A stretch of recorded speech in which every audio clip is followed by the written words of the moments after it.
تعلمون ولقد علمتم النشأة الأولى فلولا تذكرون أفرأيتم ما تحرثون أنتم تزرعونه أم نحن الزارعون لو نشاء لجعلناه حطاما فظلتم تفكرون إنا لمغرمون بل نحن محرومون أفرأيتم الماء الذي تشربون أنتم أنزلتموه من المزن أم نحن المنزلون لو نشاء جعلناه أجاجا فلولا تشكرون أفرأيتم النار التي تورون أنتم أنشأتم شجرتها أم نحن المنشئون نحن جعلناها تذكرة ومتاعا للمقوين وسبح باسم ربك العظيم فلا أقسم بمواقع النجوم وإنه لقسم لو تعلمون عظيم إنه لقرآن كريم في كتاب مكنون لا يمسه إلا المطهرون تنزيل من رب العالمين فبهذا الحديث أنتم مدهنون تجعلون رزقكم أنكم تكذبون فلولا إذا بلغت الحلقوم أنتم حينئذ تنظرون ونحن أقرب إليه منكم ولكن لا تبصرون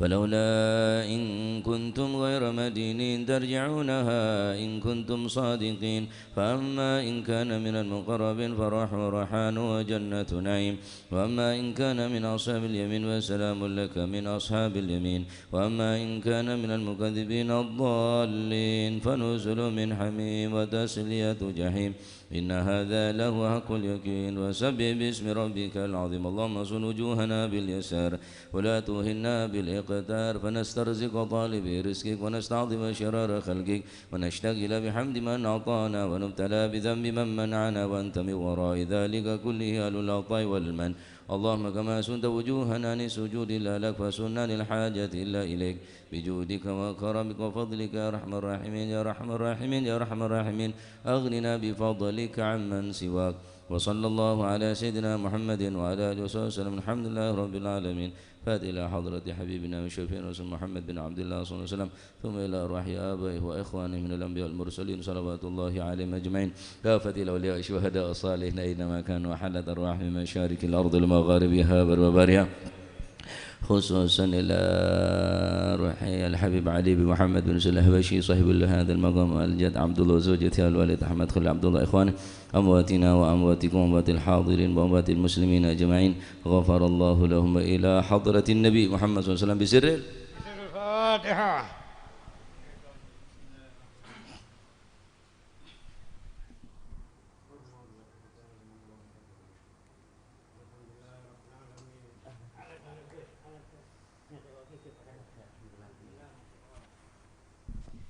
يا ربي صل على محمد شرف بدر في الكون أشراق يا ربي صل على محمد يا ربي صل عليه وسلم يا ربي صل على محمد كرم داع يدعو إلى الحق يا ربي صل على محمد يا ربي صل عليه وسلم يا ربي صل على محمد المصطفى الصادق المصدق يا ربي صل على محمد يا ربي صل عليه وسلم يا ربي صل على محمد حل الورى منطقا وأصدا يا ربي صل على محمد يا ربي صل عليه وسلم يا ربي صل على محمد فضل من بالتقى تحقا يا ربي صل على محمد يا ربي صل عليه وسلم يا ربي صل على محمد من بالسخاء والوفاء تخلى يا ربي صل على محمد يا ربي صل عليه وسلم يا ربي صل على محمد واجمع من الشمل ما تفرق يا ربي صل على محمد يا ربي صل عليه وسلم يا ربي صل على محمد واصلح وسهل ما قد تعوى يا ربي صل على محمد يا ربي صل عليه وسلم يا ربي ربي صل على محمد وافتح من الخير كل مغلاق. يا ربي صل على محمد يا ربي صل عليه وسلم. صل على محمد وآله ومن بالنبي تعالى. يا ربي صل على محمد يا ربي صل عليه وسلم. يا ربي صل على محمد وآله ومن للحبيب يعشى. يا ربي صل على محمد يا ربي صل عليه وسلم. يا ربي صل على محمد ومن بحبل النبي توثى. يا ربي صل على محمد يا ربي صل عليه وسلم. يا ربي صل على محمد يا ربي صل عليه وسلم. يا ربي صل على محمد يا ربي صل عليه وسلم. اللهم صل وسلم وبارك عليه.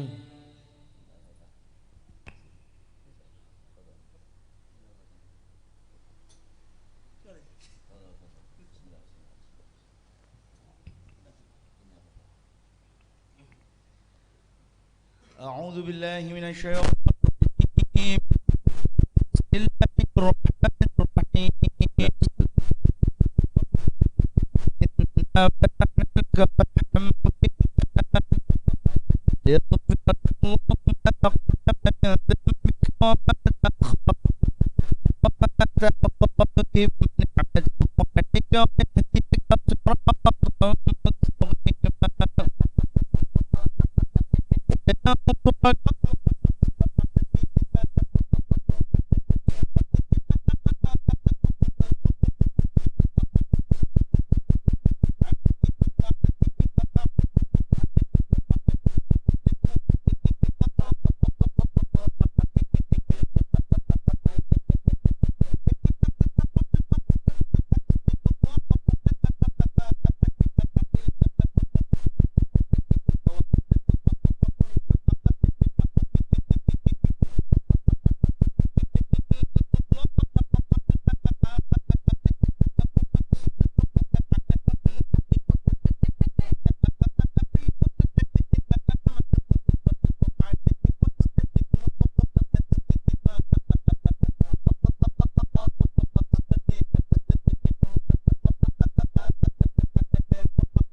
أفاض لهم من فائض المنة ما جرت به في أقدارهم في السماء أشرف خلقه وأجل عبيده رحمة تعلق بإرادة الأزلية بخلق هذا العبد المحبوب فانتشرت آثار شرفه في عوالم الشهادة والغيوب أجل هذا المن الذي تكرم به المنان الفضل الذي برز من حضرة الإحسان صورة كاملة sing cocokan sentuh teman sendiri beda tes cocokan sentuh apa itu campuran itu kalau oh beda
oh dia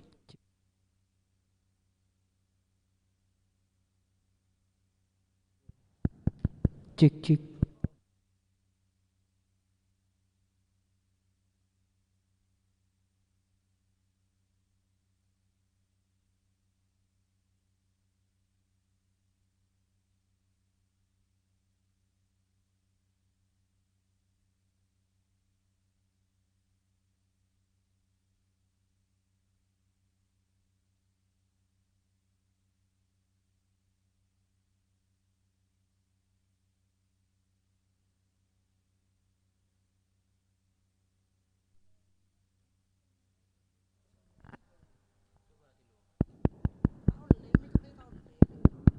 Cik cik cik.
Cik cik cik cik.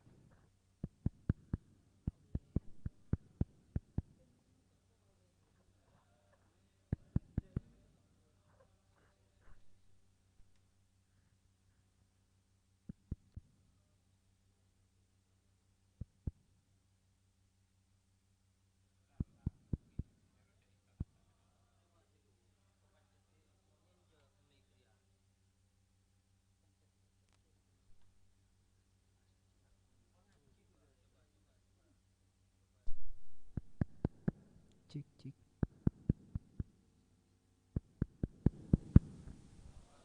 Cik.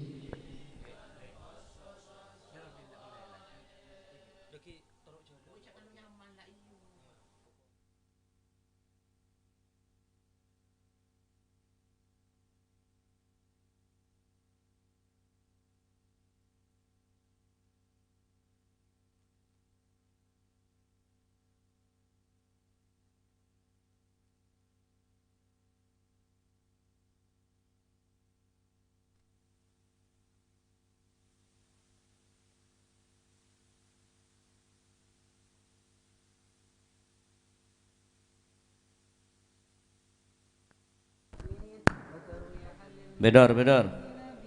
Dzan-nur وإلا فأنا تعرب الأكلام عن شؤون خير الأنام ولكن هزني إلى تدوين ما حفظته من شر أشرف المخلوقين وما أكرم الله به في مولده من الفضل الذي عام العالمين وبقيت رايته في الكون منشورة على مر الأيام والشهور والسنين داعي التعلق بهذه الحضرة الكريمة ولا التشوق إلى سمع أوصافها العظيمة ولعل الله ينفع به المتكلم والسامع فيدخلان في شفاعة هذا النبي الشافع ويتروحان بروح ذلك النعيم اللهم صل وسلم أشرف الصلاة والتسليم على سيدنا ونبينا محمد الرؤوف الرحيم اللهم صل وسلم وبارك عليه.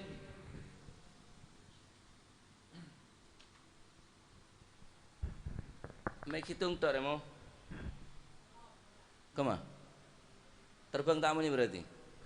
Ya Rasulullah salamun alaik ya Rafi'a ya Rafi'a ya Rafi'a shani wa daraji ya Rasulullah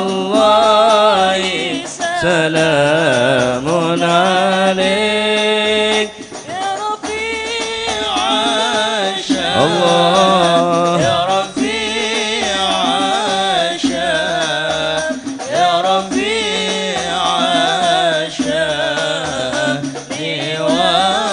والدرج كل بيت أنت سكينه ليس محتاجا ليس محتاجا ليس محتاجا إلى سروجي يا رسول الله سلام عليك يا رفيع الشان يا رفيع الشان يا رفيع الشان والدرج ومريض أنت سكينه قد أتاه الله قد أتاه الله قد أتاه الله بالفرج يا رسول الله سلام عليك صلى الله عليه يا رفيع الشان يا رفيع الشان يا رفيع الشان والدرج وجهك الميمون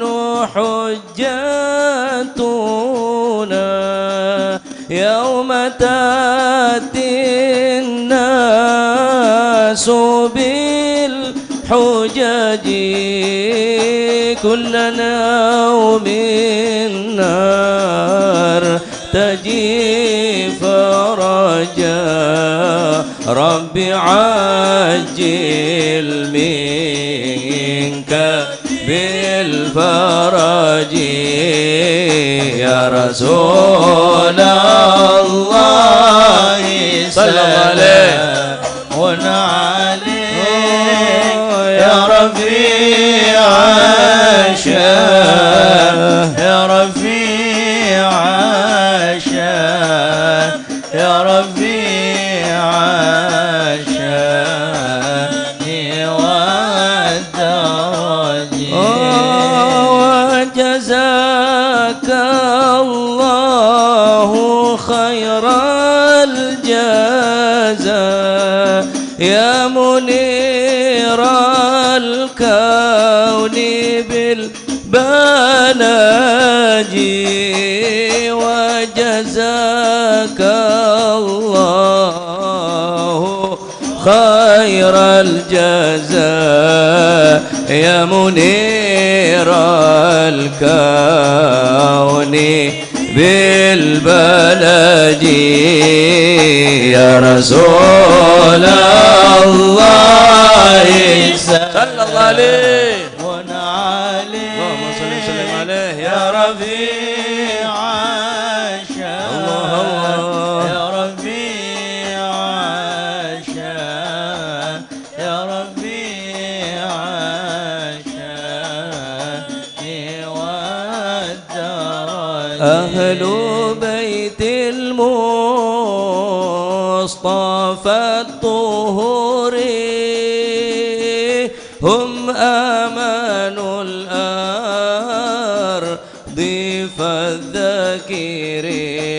فالذاكرين يا رسول الله سلام عليك يا رفيع الشان والدرج شبيه بالأنجم الزهور لما قد جاء في سنني يا رسول الله صلى الله عليه يا رسول الله سلام عليك يا رسول الله يا رفيع الله الله والدرجات ربي فانفعنا ببركاتهم واهدنا الحسنى بحرمتهم يا رسول الله سلام عليك صلى الله عليه يا رفيع شاني والدرجات آمتنا في طريقاتهم ومعافتهم من آمين يا الله يا رسول الله سلام عليك يا رسول الله يا رفيع الله والدرجات أنت فتى يا جيرة العالم يا وهيل الجود والكرم يا رسول الله صلى الله عليه سلام عليك يا رسول الله يا رفيع شاني والدرجات صل وسلم وبارك عليه وعلى آله وقد آن للقلم أن يخط ما حركته فيه الأنامل مما استفاده الفهم من صفات هذا العبد المحبوب الكامل وشمائله التي هي أحسن الشمائل. وهنا حسن أن نثبت ما بلغ إلينا في شأن هذا الحبيب من أخبار وآثار ليتشرف بكتابه القلم والقرطاس وتتنزه في حدائق الأسماء والأبصار. وقد بلغنا في الأحاديث المشهورة أن أول شيء خلقه الله هو النور المودع في هذه السورة. فنور هذا الحبيب أول مخلوق برز في العالم، ومنه تفرع الوجود خلقا بعد خلق فيما حدث وما تقادم. وقد أخرج عبد الرزاق بسنده عن جابر بن عبد الله الأنصاري رضي الله عنهما قال: قلت يا رسول الله بأبي وأمي أخبرني عن أول شيء خلقه الله قبل الأشياء. قال: يا جابر إن الله خلق قبل الأشياء نور نبيك محمد صلى الله عليه وسلم من نوره. وقد ورد من حديث أبي هريرة رضي الله عنه أنه قال رسول الله صلى الله عليه وسلم: كنت أول النبيين في الخلق وآخرهم في البعث. وقد تعددت الروايات بأنه أول الخلق وجودا وأشرفهم مولودا. ولما كانت السعادة الأبدية لها ملاحظة خفية اختصت من شاءت من البرية بكمال الخصوصية، فاستودعت هذا النور المبين أصلب وبطون من شرفته من العالمين، فتنقل هذا النور من صلب آدم ونوح وإبراهيم. حتى أوصلته يد العلم القديم إلى من خصصته بالتكريم أبيه الكريم عبد الله بن عبد المطلب ذي القدر العظيم، وأمه التي هي في المخاوف آمنة السيدة الكريمة آمنة، فتلقاه سلب عبد الله فألقاه إلى بطنها فضمته أهشاؤها بمعونة الله محافظة على حك هذه الدرة وصونها، فحملته برعاية الله كما ورد عنها حملا خفيفا لا تجد له ثقلا ولا تشكو منه ألما ولا عللا، حتى مر الشهر بعد الشهر من حمله وقرب وقت بروزه إلى عالم الشهادة لتنبسط على أهل هذا العالم فيوضات فضله وتنتشر فيه آثار مجده الصميم.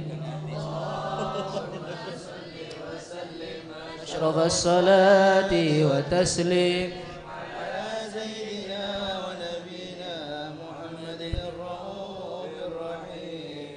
اللهم صل وسلم وبارك عليه وعلى آله. صلوا على النبي محمد. صلوات الله تغشى أشرف الرسل الأطائب وتعم الآل جمعا مبدأ نور الكواكب وتعم الآل جمعا مبدأ نور الكواكب. صلوات الله تغشى أشرف الرسل العطاء وتعم الآل جمعا فبدا نور الكواكب وتعم الآل جمعا مبدا نور الكواكب. أقبل السعد علينا والهنا من كل جانب فلنا البشر بسعد جاءنا من خير واهب يا جمالا قد تجلى بالمشارق والمغارب. مرحبا أهلا وسهلا بك يا خير الحبائب. صلوات الله تغشى أشرف الرسل العطاء وتعم الآل جمعا مبدا نور الكواكب وتعم الآل جمعا مبدا نور الكواكب. مرحبا أهلا بشمس خفيت فيها الكواكب. مرحبا أهلا بشمس قد محت كل الغياهب يا شريف الأصل لذنا بك في كل النوائب.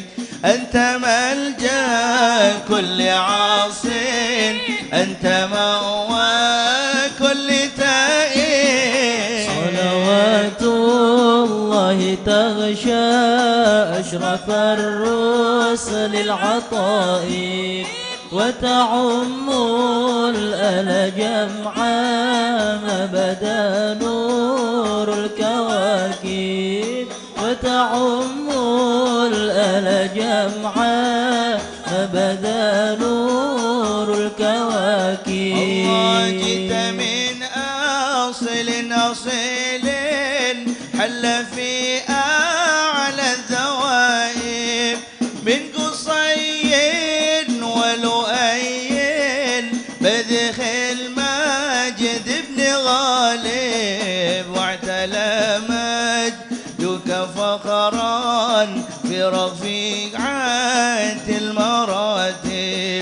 لبرحنا من سرور بك يا عالي المناكب. صلوات الله تغشى أشرف الرسل العطاء وتعم الأل جمعا ما بدا نور الكواكب وتعم الأل جمعا ما بدا نور الكواكب. فلكم يوم وجودك ظهرت فينا عجائب بشرتنا بالعطايا والأماني والرغائب. قد شربنا من صفانا بك من أحلى المشارب. فلرب الحمد حمدا جل أن يحصيه حسين. صلوات الله تغشى أشرف الرسل العطاء وتعم الأل جمعا ما بدا نور الكواكب وتعم الأل جمعا ما بدا نور الكواكب. وله الشكر على ما قد حبانا من مواهب. يا كريما يا رحيما جد وعجل بالمطالب. من توجه نحو بابك ما رجع من ذاك خائب. واغفر ذنب عبد قد أتانا حوك تائب. صلوات الله تغشى أشرف الرسل العطاء وتعم الأل جمعا ما بدا نور الكواكب وتعم الأل جمعا أبدا نور الكواكب. اللهم صل وسلم وبارك عليه وعلى آله. اللهم صل وسلم وبارك عليه وعلى آله. ومنذ علقت بهذه الدرة المكنونة والجوهرة المسونة والكون كله يصبح ويمسي في سرور وابتهاج بقرب ظهور شعرك هذا السراج. والعيون متشوفة إلى بروزه متشوقة إلى التقاط جواهر كنوزه. وكل دابة لقريش نطقت بفصيح العبارة معلنة بكمال البشارة. وما من حامل حملت في ذلك العام إلا أتت في حملها بغلام من بركات وسعادة هذا الإمام. ولم تزل الأرض والسماوات متضمخة بعطر الفرح بملاقاة أشرف البريات وبرزه من عالم الخفاء إلى عالم الظهور بعد تنكله في البطون والظهور. فأظهر الله في الوجود بهجة التكريم وبسط في العالم الكبير مائدة التشريف والتعظيم ببروز هذا البشر الكريم. اللهم صل وسلم أشرف الصلاة والتسليم على سيدنا ونبينا محمد الرؤوف الرحيم. اللهم صل وسلم وبارك عليه. اللهم صل وسلم وبارك عليه وعلى آله. فحين كربا وضع هذا الحبيب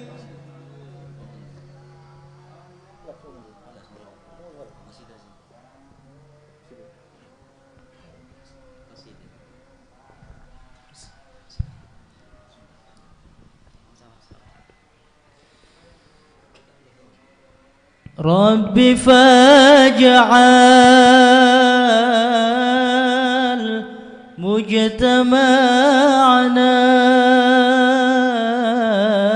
مجتمعنا غاية حسن الختام واعطنا ما قد سألنا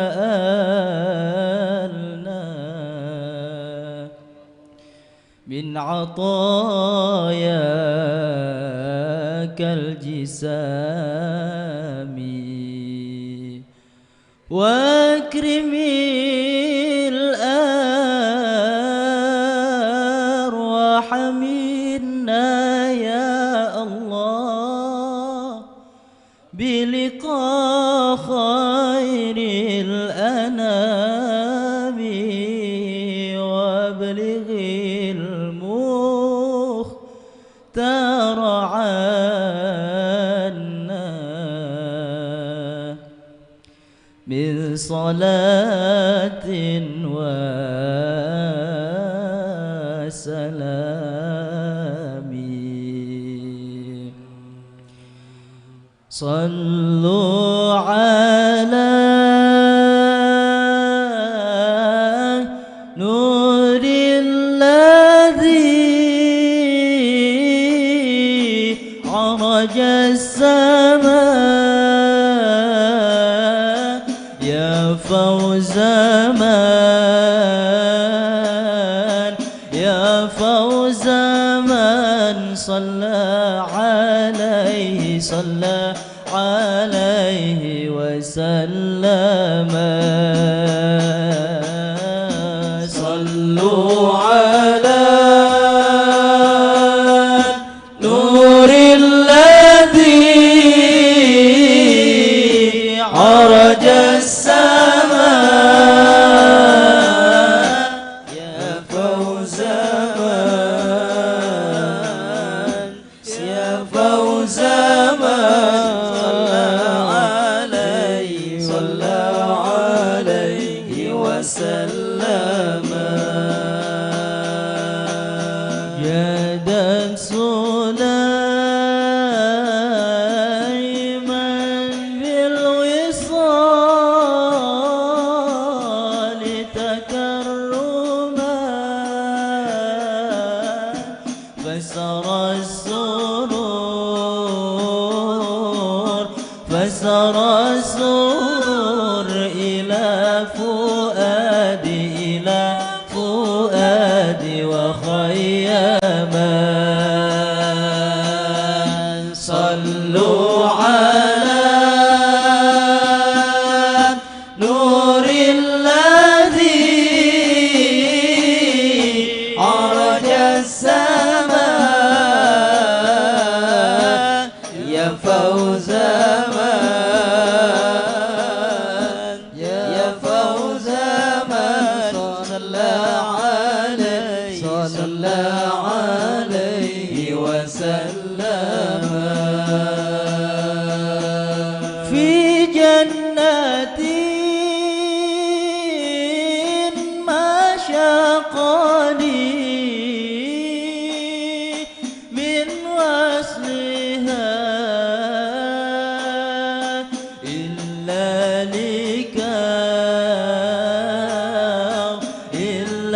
لكون الحب فيها حبي فيها خيما صلوا على نور الذي عرج السماء يا فوز من يا فوز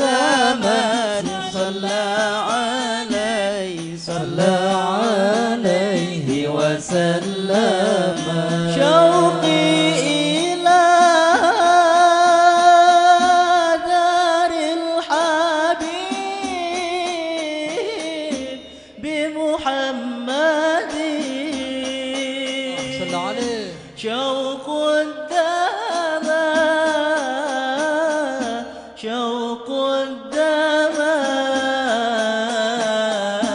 كان في الحاشا وتقدم شوق الدماء كان في الحاشا وتقدم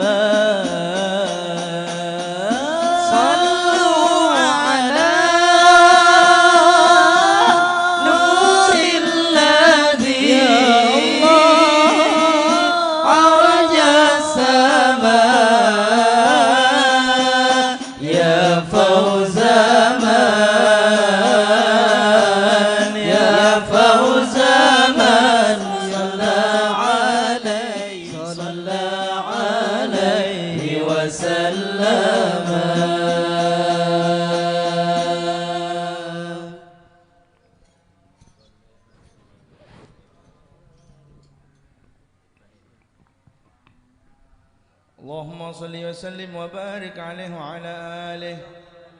فحين قرب أوان وضع هذا الحبيب أعلنت السماوات والأرضون ومن فيهن بالترحيب، وأمطار الجود الإلهي على أهل الوجود تسج، وألسنة الملائكة بالتبشير للعالمين تعد. سبحان الله والحمد لله ولا إله إلا الله والله أكبر. سبحان الله ولا إله إلا الله والله أكبر. سبحان الله والحمد لله ولا إله إلا الله والله أكبر. والقدرة كشفت بناع هذا المستور ليبرز نوره كاملا في عالم الظهور، نورا فاق كل نور. صلى الله وأنفذ عليه الحق حكم على من أتم الله عليه النعمة من خواص الأمة أن يحضر عند ودعه أمة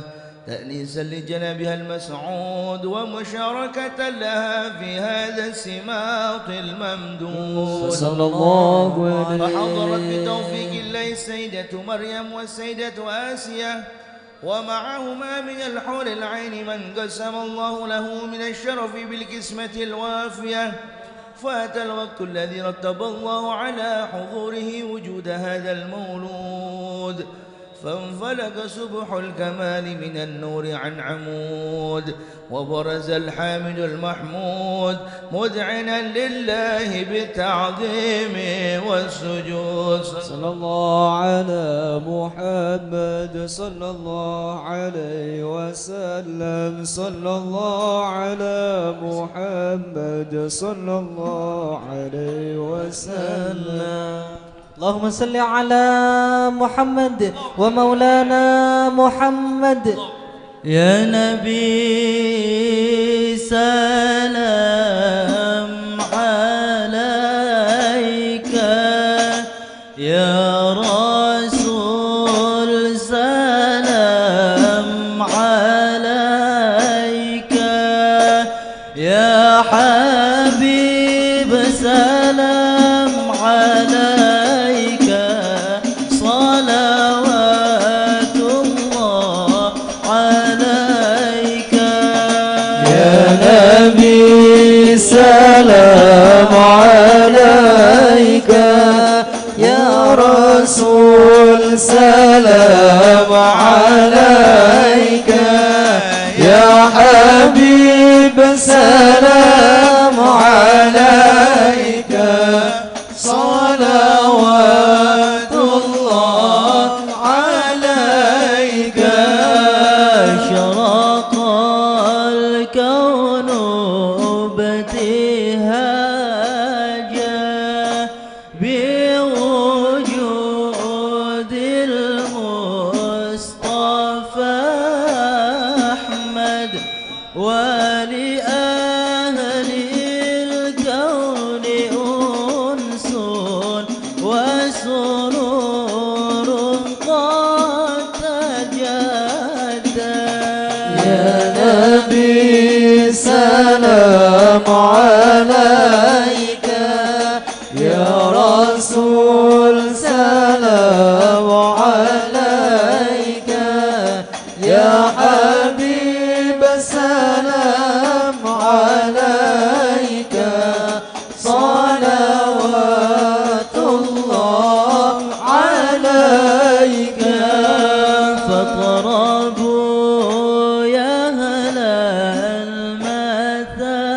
المثاني فهزار اليمن غرد واستضيئوا بجمال فاق في الحسن تفرد يا نبي سلام عليك يا رسول سلام عليك يا حبيب السلام عليك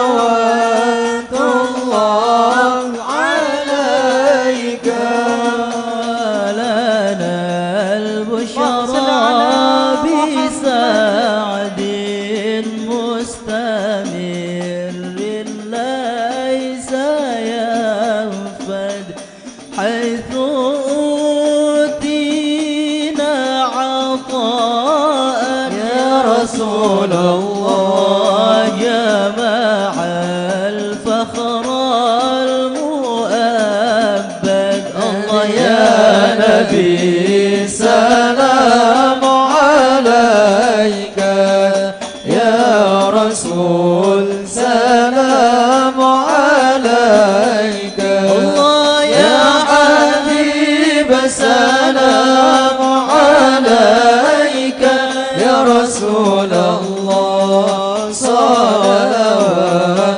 الله عليك مرحبا فلربي كل حمد مرحبا جل أن يحصره العين مرحبا مرحبا يا نور العين مرحبا مرحبا جد الحسين إذا حبانا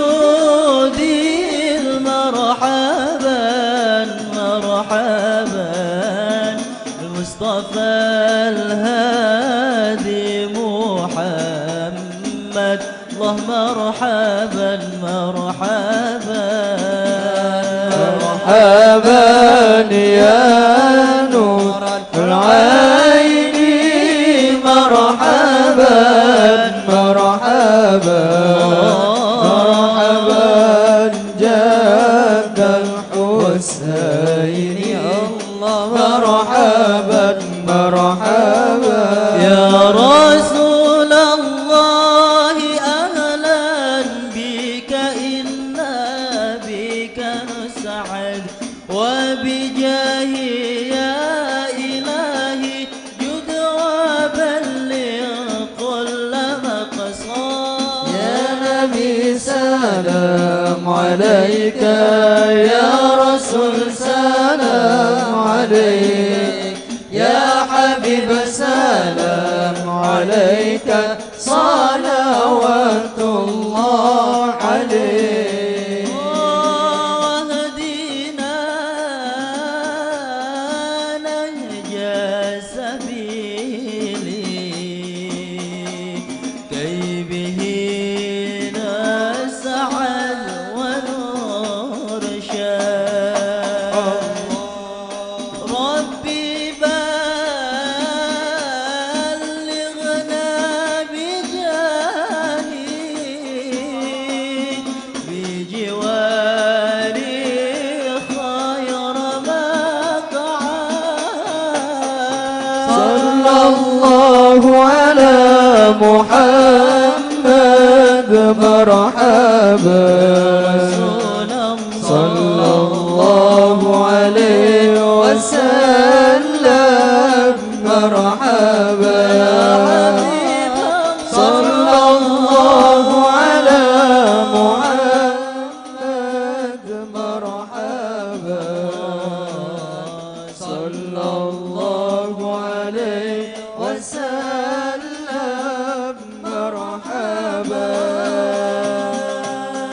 وصلاة الله تغشى يا الله أشرف الرسل محمد يا الله ربي فاغفر لي ذنوبي يا الله ببركة الهادي محمد يا الله سلام مستمر يا الله كل حين يتجدد يا الله ربي فاغفر لي ذنوبي يا الله ببركة الهادي محمد يا الله اللهم صل على محمد.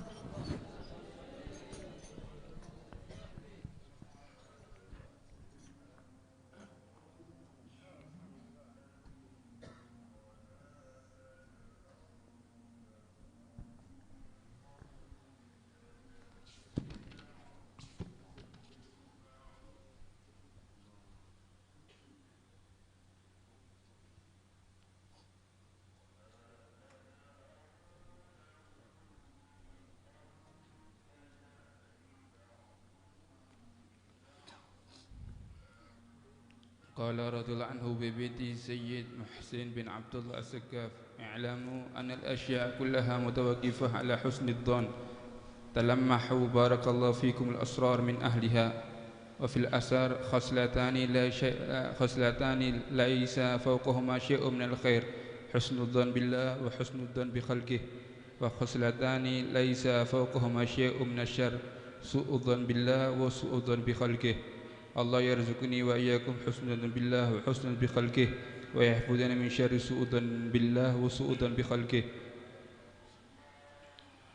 Al-Habib Ali Muhammad Al-Habsyi, beliau mengatakan ketika di rumah Sayyid Muhsin bin Abdullah Segaf,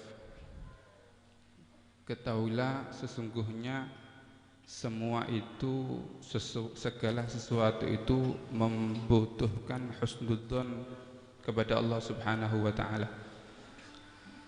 Ketahuilah setiap manusia itu pasti mempunyai sir atau sisi baik.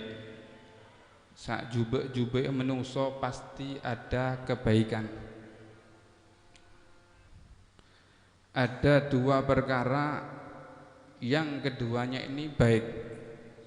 Yang pertama husnudzon kepada Allah, yang kedua husnudzon kepada makhluk-makhluknya Allah. Ada dua perkara yang paling jelek. Yang pertama su'udzon dengan Allah, dan yang kedua su'udzon dengan makhluk-makhluknya Allah. Durung dagang wis su'udzon. Kate buka toko su'udzon wis lah buka toko ndak mungkin payu. Ndak payu panjenengan. Belum buka toko sudah don. Kalau saya buka meracang tak kira paju, Beb. Tak kira paju panjenengan. Manusia ini harus mabniyun ala husnudzon. Ibn Arabi pernah mengatakan, ada satu orang ketika itu minum khamr.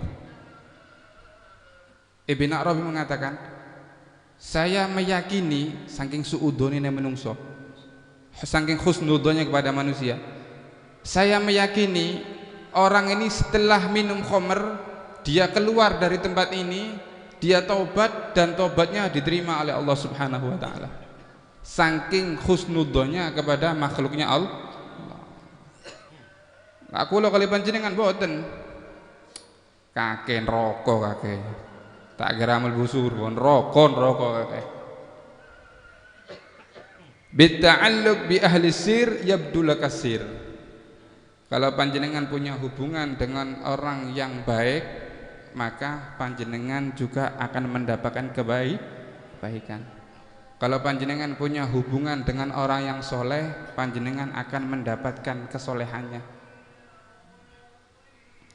Setiap kita ini Pak harus punya guru. Guru yang betul-betul menjalankan sampai kepada Allah Subhanahu wa taala. Kalau kita punya guru yang sampai kepada Allah, kita akan sampai kepada Allah. Habib Ali ini hubungannya kuat dengan Syekh Abdul Qadir Al-Jailani radhiyallahu anhu. Habib Ali ini kalau ada orang minta nama, anak bayi minta nama, itu kebanyakan dikasih nama Abdul Qadir. Saking cintanya kepada Syekh Abdul Qadir. Habib Taufik bin Abdul Qadir bin Husin, ya. Habib Abdul Qadir nih Pak, bapaknya Habib Taufik itu dikasih nama sama Habib Ali Habsyi. Habib Syekh bin Abdul Qadir Solo, ngerti? Mau tak ngerti? Kiamat kakek nggih. Ngerti nggih? Itu Habib Abdul Qadir yang ngasih nama Al Habib Ali bin Muhammad Al Habsyi. Jadi beliau saking cintanya dengan Syekh Abdul Qadir Al-Jailani. Ada lagi Al Habib Abdul Qadir bin Ahmad As-Segaf Jeddah, wali kutub. Jadi dulu sebelum Habib Umar bin Hafid datang ke Indonesia, sebelumnya Habib Umar bin Hafid datang ke Indonesia, sebelum beliau ada namanya Al Habib Abdul Qadir bin Ahmad As-Segaf Jeddah. Yang memerintahkan Habib Umar datang ke Indonesia ya Habib Abdul Qadir. Habib Qadir sudah sepuh, tak sampai tak kuat ke Indonesia, Habib Anis Sulu minta kepada Habib Abdul Qadir untuk ada penggantinya. Nah, penggantinya Al Habib Umar. Habib Abdul Qadir ini Pak yang beri nama Al Habib Ali bin Muhammad Al Habsyi, saking cintanya dengan Syekh Abdul Qadir Al-Jailani. Abdul Qadir bin Ahmad As-Segaf, Habib Ahmad Bilen ya, Habib Ahmad punya anak pertama, datang kepada Habib Ali. Abahnya Habib Abdul Qadir, di anak pertama datang kepada Habib Ali. Beb, saya punya anak laki, Beb. Saya minta nama kepada panjenengan.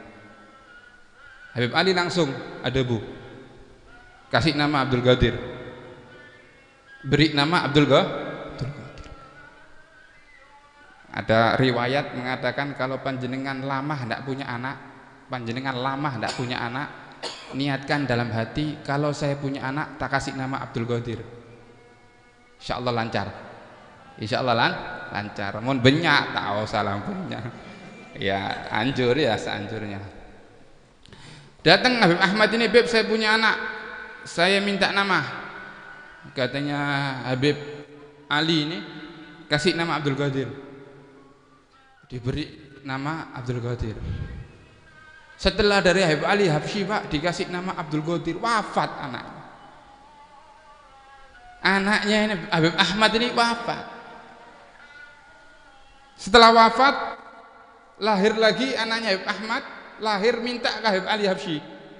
Katanya Habib Ali Habsyi, fal yusami Abdul Qadir, kasih nama Abdul Qadir. Peleman Habib Ahmad ya, ngomong sama ibunya, ngomong sama istrinya, sama Habib Ali Habsyi disuruh kasih nama Abdul Qadir. Wong wedok, ojo Mas, mati maning belain kok. Itu perempuan, cuma Habib Ahmad enggak. Saya yakin Habib Ali Habsyi ini orang wali. Datang ke Habib Ali Habsyi, Beb katanya istri saya nanti takut wafat gini-gini. Katanya Habib Ali Habsyi, hada Abdul Qadir hada balag miyah. Lah Abdul Qadir sing iki umurnya sampai 100. Beliau umurnya hijriahnya lebih daripada 100. Abdul Qadir bin Ahmad ini hijriahnya lebih daripada 100. Jadi setiap kita ini kalau panjenengan punya kiai, panjenengan punya habib, panjenengan punya tokoh yang bisa menyampaikan sampai kepada Allah, pegang, karena nanti panjenengan di situ akan mendapatkan sirnya Allah Subhanahu wa taala. Durung apa-apa suudon ning kiai ini. Belum apa-apa sudah suudon sama kiai. Tak bilangi Pak, ulama habaib kiai ini ke basyariah manusia. Panjenengan kalau melihat tokohnya panjenengan keliru, neka pantes karena manusia. Karena manusia. Ya. Insyaallah manfaat. Amin Allahumma amin. Insyaallah mudah-mudahan barokah ya. Mudah-mudahan kita punya hubungan yang kuat dengan Allah Subhanahu wa taala. Mudah-mudahan kita punya hubungan yang kuat dengan Rasulullah sallallahu alaihi wasallam. Mudah-mudahan kita punya hubungan yang kuat dengan kaum solihin. Amin Allahumma amin. Rabbana fa'na barakatihim wa ahdinal husna bi hurmatihim wa amitna fi tariqatihim wa mu'afatihim min fitani hadha minni wa assalamu alaikum warahmatullahi taala wabarakatuh.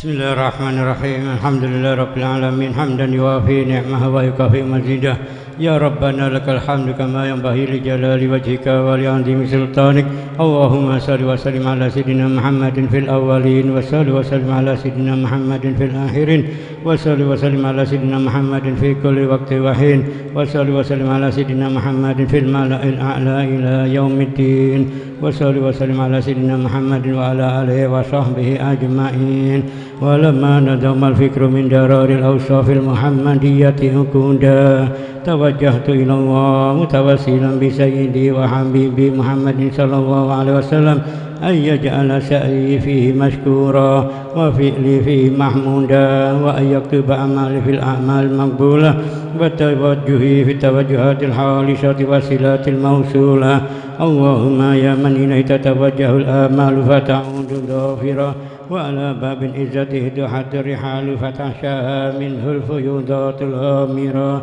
نتوجه إليك بأشرف الوسائل لديك سيد المرسلين عبدك الصادق الأمين سيدنا محمد الذي أمت رسالته العالمين أن تصلي وتسلم على تلك الذات الكاملة مستودع أمانتك وحافظ سرك وحامل راية دعوتك شاملة الآب الأكبر المحبوب لك والمحسس بشرف الأفخار في كل موطن من مواطن القرب ومدهر قاسم إمدادك في عبادك وساكي كؤوس إرشادك لأهل ودادك سيد الكونين وأشرف الثقلين العبد المحبوب الخالص المحسوس منك بأجل الحصائص اللهم صل وسلم عليه وعلى آله وأصحابه وأهل حضرة اقترابه من أحبابه اللهم إنا نقدم إليك جاء هذا النبي الكريم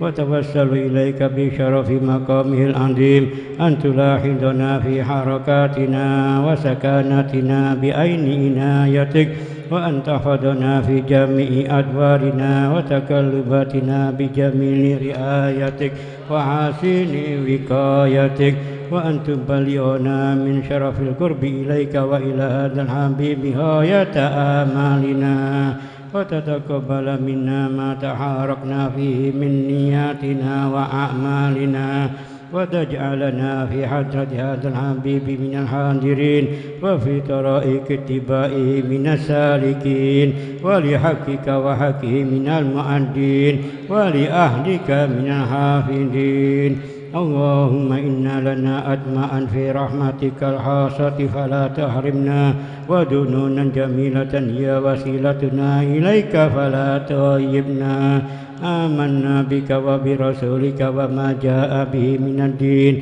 وتوجهنا به إليك مستشفئين أن تقابل المذنب منا بالغفران والمسيء بالإحسان والسائل بما سأل والمؤمل بما أمل وأن تجعلنا ممن نصر هذا الحبيب ووازره وواله وظاهره وأم ببركته وشريف وجهته أولادنا ووالدينا وأهل قدرنا ووادينا وجميع المسلمين والمسلمات والمؤمنين والمؤمنات في جميع الجهات وأدم راية الدين القويم في جميع الأقطار منشورة ومعالم الإسلام والإيمان بأهلها مأمورة معنى وسورة واكشف اللهم كربة المكروبين واقض دين المدينين واغفر للمذنبين وتقبل توبة التائبين